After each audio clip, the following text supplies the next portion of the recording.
വയനാട് ദുരിതാശ്വാസ ദുരന്ത നിവാരണ പുനരധിവാസവുമായി ബന്ധപ്പെട്ട ചില വിഷയങ്ങൾ നിങ്ങളിലൂടെ കേരളത്തിലെ ജനങ്ങളോട് പങ്കുവയ്ക്കുന്നതിനാണ് ഇപ്പോൾ ഈ നിങ്ങളുടെ മുമ്പിൽ എത്തിയിട്ടുള്ളത്.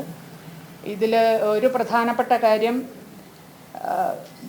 അതിതീവ്രമായ ദുരന്തമെന്ന് വിശേഷിപ്പിച്ചിട്ട് പോലും ഇത്ര ഭയാനകമായ ഒരു ദുരന്തമുണ്ടായതിനു ശേഷവും കേരള ഗവൺമെൻറ്റിൻ്റെ കയ്യിലേക്ക് ഈ പ്രദേശത്തെ ജനങ്ങളെ പുനരധിവസിപ്പിക്കുന്നതിന് ആവശ്യമായിട്ടുള്ള ഒരു തുക പോലും, ഒരു സഹായവും ചെയ്യാത്ത കേന്ദ്ര ഗവൺമെൻറ്റാണ് ഉള്ളത് എന്നുള്ളത് വാസ്തവമാണ്.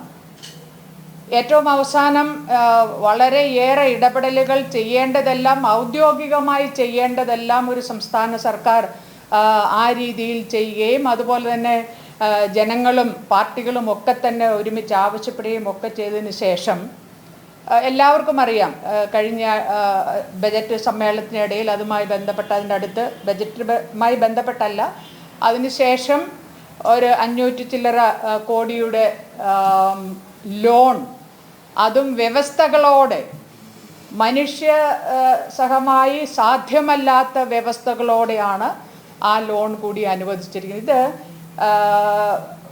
കേരളത്തിലെ ജനങ്ങളെ ഒന്നാകെയും അതോടൊപ്പം തന്നെ ആ ബാധിക്കപ്പെട്ട ജനങ്ങളെയും ഈ ദുരന്തത്തിൽ മരിച്ച മുഴുവൻ മനുഷ്യരെയും അപമാനിക്കുന്നതിന് തുല്യമായൊരു നടപടിയാണ് കേന്ദ്രത്തിൻ്റേത്. ഇത് തീർച്ചയായിട്ടും നമ്മുടെ ഫെഡറൽ സംവിധാനങ്ങളുടെ, ഫെഡറൽ തത്വങ്ങളുടെ ലംഘനമാണ്. അതിനപ്പുറത്തേക്ക് ഈ ഡബിൾ എൻജിൻ എന്നുള്ള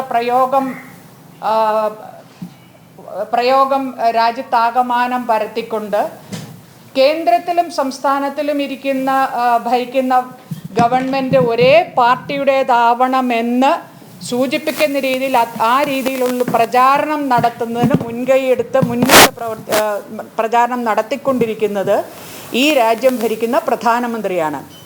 അത്തരമൊരു പ്രചാരണം നടത്തുന്നത് വഴി അദ്ദേഹം പാർലമെൻറ്റ് അംഗമായി സത്യപ്രതിജ്ഞ ചെയ്തിട്ടുള്ള ആ സത്യപ്രതിജ്ഞ ലംഘനമാണ്. ആരെയും ഒരു വിധത്തിലുള്ള ഡിസ്ക്രിമിനേഷനും ഒരു കാരണത്തിൻ്റെ പേരിലും നടത്തില്ല എന്നുള്ള സത്യപ്രതിജ്ഞയുടെ ലംഘനമാണ് ഈ ഡബിൾ എൻജിൻ എന്നുള്ള പ്രയോഗം കൊണ്ട് ജനങ്ങളുടെ അത്തരമൊരു വിചാരത്തെ വളർത്തിക്കൊണ്ടുവരുന്നതിനുള്ള ശ്രമം പ്രധാനമന്ത്രി നടത്തുന്നുണ്ട്. അതുകൊണ്ട് തന്നെ പ്രധാനമന്ത്രി സത്യപ്രതിജ്ഞ ലംഘനമാണ് നടത്തിക്കൊണ്ടിരിക്കുന്നത്. അത്തരത്തിലൊരു അതിനെ ഒന്നുകൂടി ജനങ്ങളുടെയിൽ മനസ്സിൽ അത്തരമൊരു ചിന്ത വളർത്തുന്നതിന് കൂടി ഉള്ള ഒരു മാർഗമായി കേരളത്തിലെ, വയനാട്ടിലെ ജനങ്ങൾക്ക് തരേണ്ട അവരുടെ ഭരണഘടനാപരമായി ഫെഡറൽ തത്വങ്ങളുടെ അടിസ്ഥാനത്തിൽ ലഭിക്കേണ്ട അർഹമായ പുനരധിവാസത്തിന് ആവശ്യമായിട്ടുള്ള ഫണ്ട് പോലും തരാതിരിക്കുകയാണ്. ഇത് ഒരു കാര്യം. അതിനോടൊപ്പം സൂചിപ്പിക്കേണ്ടത്, ഇപ്പോൾ രാജ്യം ഭരിക്കുന്നത് BJP ആണ്. അവിടെ വയനാട്ടിൽ BJPയുടെ സ്ഥാനാർത്ഥി, BJPയുടെ സംസ്ഥാന നേതാവ് തന്നെ അവിടെ ആ വയനാട്ടിലെ ജനങ്ങളോട് പല കാര്യങ്ങളും പറഞ്ഞ് അവിടെ മത്സരിക്കുകയും ചെയ്തിട്ടുള്ള ആളാണ് ശ്രീ സുരേന്ദ്രൻ.